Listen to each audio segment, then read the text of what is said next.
Ang video na ituturo ko sa inyo ay kung paano mag-install ng automatic transfer switch sa inyong bahay. Kadalasan, ini-install ito kapag meron kayong solar sa bahay o kaya naman generator. Dito nakalagay sa normal power ang solar nyo sa bahay at dito naman sa reserve power ang kuryente nyo sa bahay. Pero nakadepende pa rin yan sa inyo kung ano yung gagawin yung priority. Pwedeng gawin yung priority yung kuryente nyo sa bahay at reserve yung solar. Pero kung malaki yung setup ng solar nyo ay mas maganda ay sa yung naka-priority. Kapag nalobat yung solar ay automatic siyang magta-transfer dito sa kuryente nyo sa bahay. At kapag kinabukasan ay na-charge na yung solar nyo ay automatic magta-transfer ulit siya dito. Dito sa taas yung line side niya at dito naman sa baba yung load side. Pagdating dito sa baba ay may makikita kayong N at saka N naman dito. Yan yung paglalagyan nyo ng wire. Naka-parallel connection lang yan. At meron din ditong nakalagay na 2. Pagdating dito ay meron din 2. Diyan nyo lang siya i-connect. Wiringan na natin. Ito yung wire. Lagay natin dito sa N. Papunta dito sa N.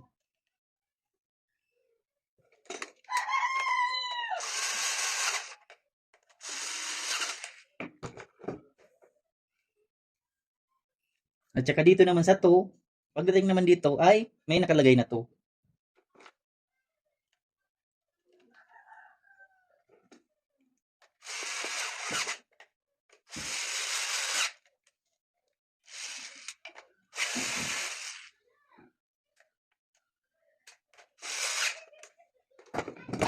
Ganyan, parallel connection lang siya.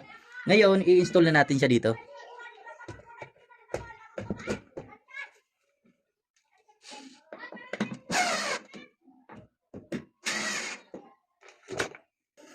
Meron na tayo ditong nakaabang na circuit breaker. Ito yung circuit breaker ng solar nyo sa bahay.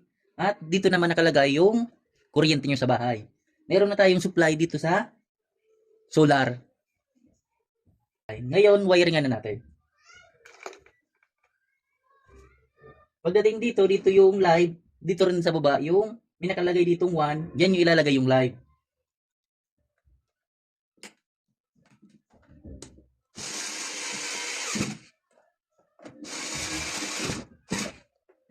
At yung neutral niya naman ay dito sa N. May nakalagay ditong N.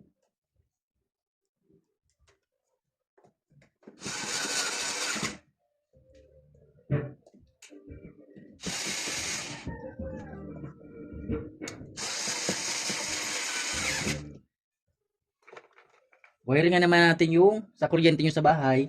Kung ano yung wiring dito ay ganun din dito.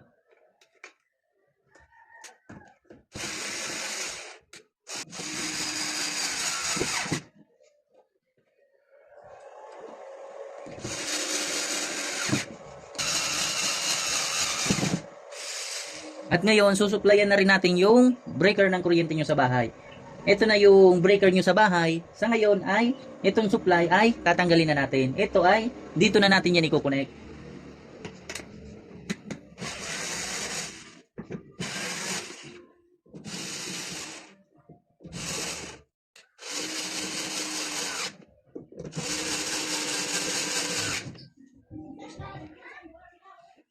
Nasuplayan na natin yung solar at yung kuryente nyo sa bahay. Ngayon, wiringan naman natin yung load side papunta dito sa circuit breaker ng bahay nyo. Meron tayong ginawang wire. Dito, sa pagkabit dito sa baba, ay kahit saan ka dito kumuha ng supply. Pwedeng dito o kaya naman dito. Dito na tayo kukuha ng supply para malapit dito.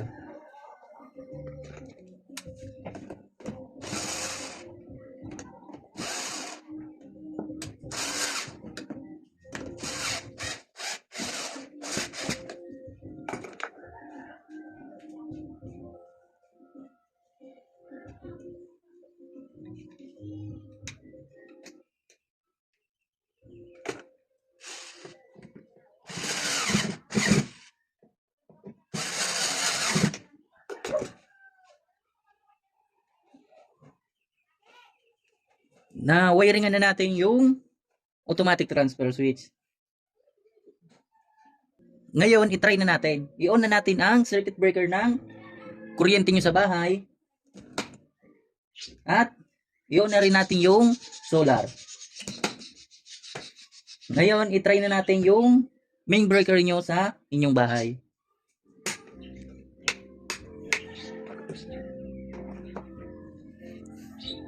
Ganito ang wiring connection sa pag-install ng automatic transfer switch. Kapag halimbawa na lobat yung solar nyo sa bahay, ay automatic siyang magta-transfer dito sa kuryente nyo sa bahay.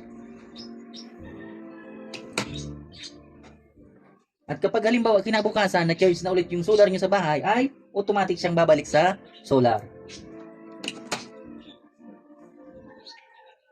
Ganyan ang kinagandahan kapag mayroong automatic transfer switch ang solar nyo sa bahay.